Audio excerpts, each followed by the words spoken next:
agosto, reunidos aqui na Igreja Paroquial Santa Clara e São Francisco de Assis, para escutar a palavra de Deus, para poder nos alimentar de Jesus, pão da vida, o pão que cura, que nos liberta de todo o mal. E poder hoje, de uma forma especial, ungir os doentes, fazer uma oração sobre os enfermos, suplicando a saúde a este Deus que é tão bom. A minha alegria de, pela primeira vez, estar aqui nessa paróquia. Agradeço ao Padre Norbey, o pároco, pelo convite para presidir esta missa. Quando o Padre Norbey era pároco no Lago Norte, eu sempre o ajudava na outra paróquia. E aqui também, hoje pela primeira vez, vim colaborar nesta Santa Missa. Minha saudação aos ministros, cerimoniários, leitores. Encontrei aqui ex-alunos lá da FATEL, temos ali, temos aqui. É uma alegria a gente poder reencontrar aqui na vossa paróquia.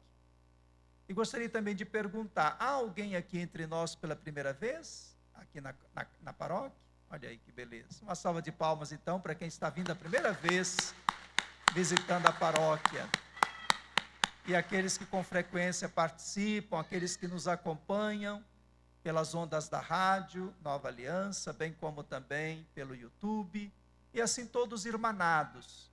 Hoje, com os meios de comunicação, as redes sociais, se alarga a nossa assembleia orante, e assim podemos nos unir nesta oração, nessa corrente de oração, para que o bom Deus possa ser glorificado, mesmo na hora da nossa dor, né? Que tudo seja para a honra e glória do Senhor, e essa missa é para a sua honra e glória, como daqui a pouco, ao erguer o cálice consagrado e a patena com o corpo do Senhor, né, na doxologia, daremos glória, honra ao Senhor, porque temos Cristo, e Ele nos basta.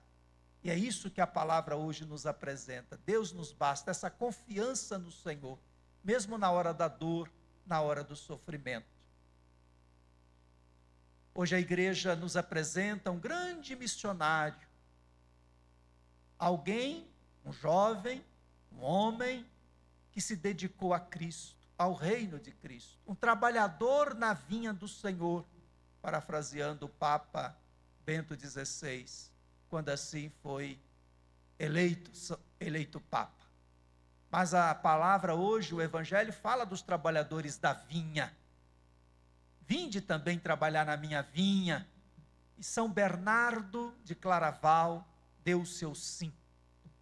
E foi uma vocação tão sincera que 30 pessoas da família dele, ou do convívio dele, entrou para o mosteiro, se dedicou à vida consagrada. Pai, irmãos, primos, amigos. Olha, quando uma fé é sincera, ela atrai. Porque normalmente a gente diz assim, santo de casa não faz milagre. Mas na casa de São Bernardo fez. Na casa de Santa Clara, nossa padroeira, fez. A mãe dela se tornou uma consagrada. As duas irmãs dela, inclusive uma é também santa, Santa Inês de Assis. Os amigos de Loyola, Santo Inácio de Loyola, estavam fazendo universidade em Paris. Todos os melhores amigos dele se tornaram padres, missionários e anunciaram o Evangelho por todo o mundo, sobretudo aqui na América e na Ásia. Olha aí, como é que uma vocação sincera, coerente, ela atrai. Que assim também cada um de nós, que tem a sua vocação e missão, que somos chamados a trabalhar na vinha do Senhor, possamos irradiar essa áurea de santidade, a alegria de poder seguir o Cristo. Nós acabamos de rezar no Salmo, que o rei se alegre com a força do Senhor. Mas não é só o rei não, cada um de nós, mesmo você que esteja enfermo, que se alegre com a força do Senhor. Esse é o convite da palavra hoje para nós, nos alegrarmos com o Senhor, que é a nossa força. E Ele não nos deixa sucumbir. Eu tive a graça, aliás, antes de dizer da graça, São Bernardo é do século XII.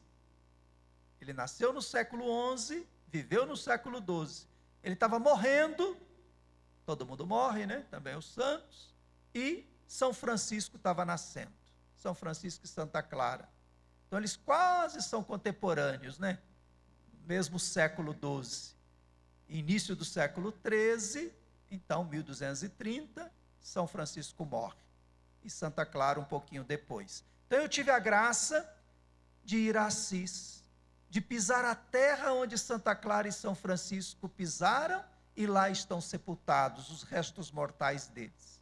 Foi agora em fevereiro último que eu fui para o jubileu deste ano santo da esperança em Roma, e tivemos a graça de ir a Assis, e de poder lá contemplar o corpo, ou os restos mortais de Santa Clara e São Francisco de Assis.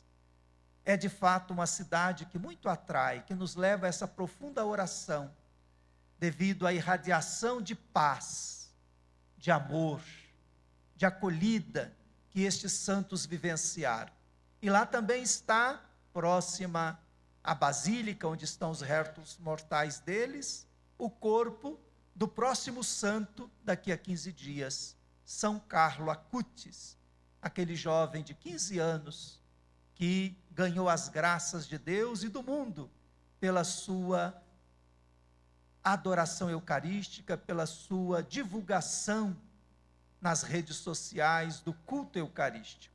Então, assim, Assis marca a nossa caminhada, a nossa espiritualidade. Eu, particularmente, sou marcado por São Francisco, porque a minha cidade, onde eu nasci e mora ainda a minha família, é Barra de São Francisco.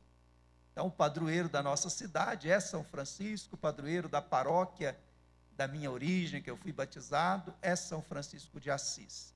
Então, assim, me sinto muito familiarizado com estes dois santos, São Francisco e Santa Clara.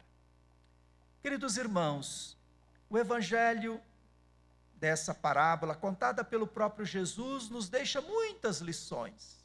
Vale a pena retomar. Não dá aqui agora para a gente explorar, mas acho que a primeira mensagem é essa: Deus chama a todos, não importa a hora. É nós que, às vezes, pela nossa vaidade, é que nos achamos no direito de achar que Deus deveria fazer mais, porque até parece que essa turma aqui é de brasileiro, né? Querendo ganhar vantagem. Não, ele combinou comigo uma moeda, mas se ele pagou para quem trabalhou 1 hora, o mesmo que ele ia pagar para mim, não, ele vai me dar uma gorjeta a mais. Eu mereço. Trabalhei o dia inteiro. Olha o espertinho, né? Aí o patrão respondeu para ele: mas nós não combinamos uma moeda de prata? Eu não fui injusto com você, não. Agora, o dinheiro é meu, eu quero pagar o mesmo tanto ao outro. Não, isso não está certo.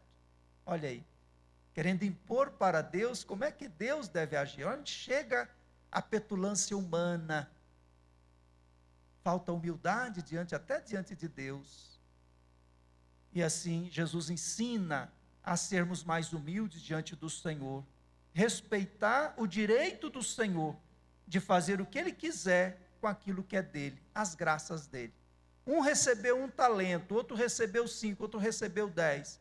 Tudo bem, por que um recebeu isso ou aquilo? É mistério de Deus, é vontade de Deus. Mas ninguém ficou sem receber, todos receberam. Então vamos ser mais agradecidos com o que nós temos, com o que nós recebemos. Não deixemos a inveja entrar no nosso coração. Você está com inveja? Pergunta o patrão. A inveja leva sempre a achar que o outro está na situação melhor. Eu estou na situação pior. A minha doença é mais grave do que a daquele. Eu estou com mais problema do que aquele. A minha família tem mais difícil do que aquela. E assim vai. É a inveja. E ela vai corroendo e vai nos tirando essa gratuidade. Obrigado, Senhor, por tudo que tenho, por tudo que sou. Porque estou sendo bom, vamos olhar para a bondade do Senhor. É isso que Jesus hoje nos chama. Deus é bom. Vamos agradecer a bondade. Vamos acolher essa bondade no coração. Vamos entregar-nos a este Senhor que é tão bom para conosco. Não vamos nunca perder a nossa confiança no Senhor. Foi a lição, ou está sendo a lição de Gedeão, que guiando o povo Durante 40 anos foi juiz do povo, conforme estamos lendo no livro dos Juízes. Era um homem de profunda confiança no Senhor. Ele é o verdadeiro rei, por isso que Gedeão não aceitou ser rei. Mas o filho dele, trapaceiro, mentiroso, falso, não seguiu o exemplo do pai. É tão triste, né, quando um pai tem um filho que foi ensinado, que foi orientado, igualzinho todos os filhos, mas um se perverteu. Assim foi na casa de Gedeão, desse justo juiz, desse homem temente a Deus. Esse filho foi tão trapaceiro, o tal do Abimeleque, que ele matou. Eu fico até sentido para dizer isso, né? Que a gente vive num mundo de tanta violência, e parece tão comum falar isso, fulano matou, ou fulano foi matado. Olha a profundidade dessas palavras, mas hoje o texto traz isso.